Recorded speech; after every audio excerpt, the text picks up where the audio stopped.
Hello all, luck always welcomes you. ఈరోజు మనము normal chocolate use చేసి కోకోనట్ చాక్లెట్ ఎలా రెడీ చేసేయాలో చూసేద్దాము. అందులోకి ఏమేమి ఇంగ్రీడియంట్స్ కావాలో, సింపుల్గా ఎలా ప్రిపేర్ చేసుకోవాలో ప్రిపరేషన్లోకి వెళ్ళిపోదాము మరి. So let's get started.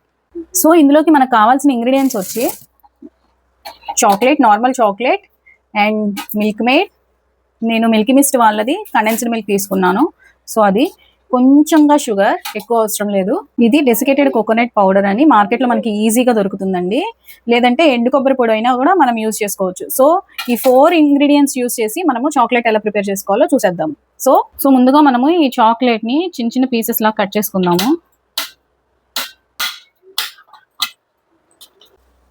ఈ కట్ చేసుకున్న చాక్లెట్ ని మనము డబుల్ బాయిలింగ్ మెథడ్ లో కరిగించుకుందాము.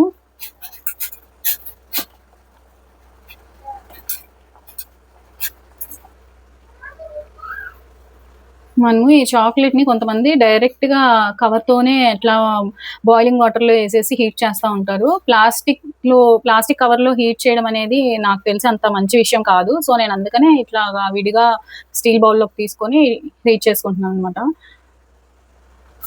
సో ఎనీ ఛాన్స్ ఎవరైనా ఇట్లా డైల్యూట్ చేసేది ఏమన్నా ఉంటే స్టీల్ బౌల్లోనే చేసుకుంటే better. Chocolate plastic maximum avoid చేయండి.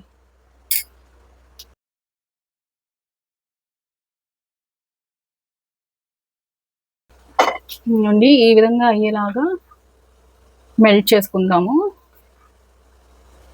సో నెక్స్ట్ నా దగ్గర ఇలా రోజ్ పెటల్స్ షేప్లో ఉన్న మౌల్డ్, ఇది నేను ఫ్లిప్కార్ట్ ఆర్ అమెజాన్లో తీసుకున్నాను. 100 రూపీస్ ఏమో పడింది. సో ఈ మౌల్డ్లో మనము మెల్ట్ చేసుకున్న చాక్లెట్ని వేసేసుకుందాం. ఫస్ట్ ఒక లేయర్.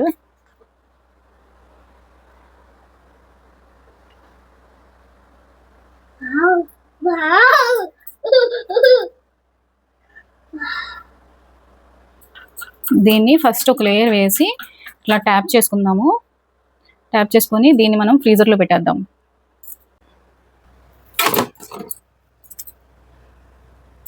ఒక 5 మినిట్స్ డీప్ ఫ్రీజ్లో పెట్టేద్దాము. నెక్స్ట్ మనము లోపల కోకోనట్ స్టఫ్ కోసము ఫస్ట్ ఒక పాన్ పెట్టుకొని సిమ్లో పెట్టుకోవాలి. ఇది ఆల్రెడీ డెసికేటెడ్ అంటే ఎండు కొబ్బరి లాంటిదే ఇది. సో తొందరగా మాడిపోతుంది. సో సిమ్లో పెట్టుకొని జస్ట్ ఊరికే అట్లాగా హీట్ చూపించాలి. ఇందులోనే కొంచెం షుగర్ వేసుకొని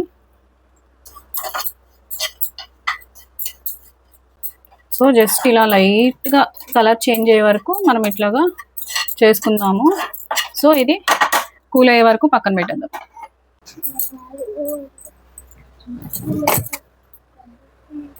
ఇది కొంచెం సెట్ అయింది. సో మనం దీనిలో స్టఫింగ్కి ఈ డెసికేటెడ్ కోకోనట్ పౌడర్ వేద్దాము.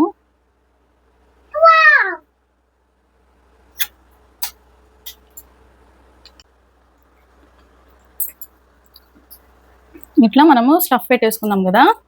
మళ్ళీ మెల్ట్ చేసుకున్న చాక్లెట్ని పైన ఇంకొక లేయర్ వేసుకుందాం.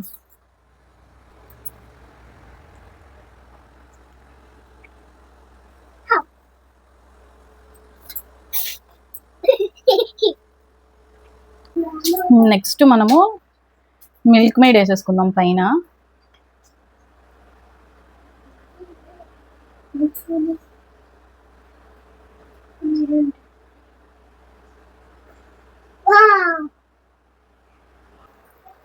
ఇప్పుడు దీన్ని మనము ఒక 4 అవర్స్ ఫ్రీజర్లో పెట్టేసుకుందాము.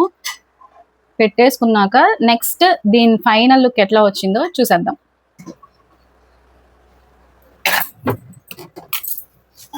ఫోర్ అవర్స్ అయిపోయింది. మనం ఇప్పుడు ఈ చాక్లెట్ ఎలా ఉందో చూద్దాం.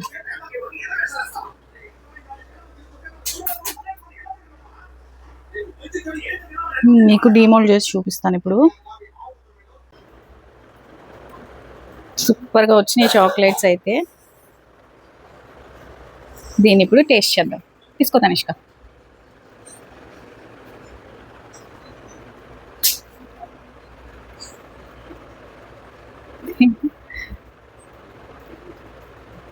How is it? Yummy?